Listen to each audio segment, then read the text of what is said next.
अब denominator A C square minus E C square, यानी कि पहली इक्वेशन और थर्ड इक्वेशन।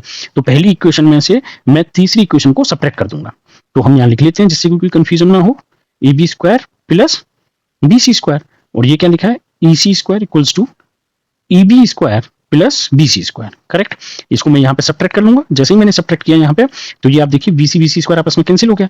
तो इफेक्टिवली कितना आ जाएगा मेरा, A C square minus E C square. हमको यही तो चाहिए था, A C square minus E C square. Correct. Is equals to A B square minus E B square. Correct. ये आ गई मेरी वैल्यू। अब ये इक्वेशन जो आपने बनाई है, इक्वेशन ये आपकी होगी फोर्थ और ये आपकी होगी फिफ्थ। अब यहाँ पे हम लोग क्या करेंगे, इन दोनों को फोर्थ को फिफ्थ से डिवाइड कर देंगे। फोर्थ डिविजन बाई फिफ्थ, यही तो हमको निकालना है। D C square minus B C square upon A C square minus E C square is equals to कितना हो जाएगा, D B square upon E B square minus, sorry A B square आएगा यहाँ पे। तो ये हो जाएगा आपका A B square minus E B square. अब जो हमने सबसे ऊपर लिखा था, डीबी की वैल्यू अपन ने कितनी लिखी थी, 2x। करेक्ट। और ए बी की वैल्यू कितनी लिखी थी, 3x।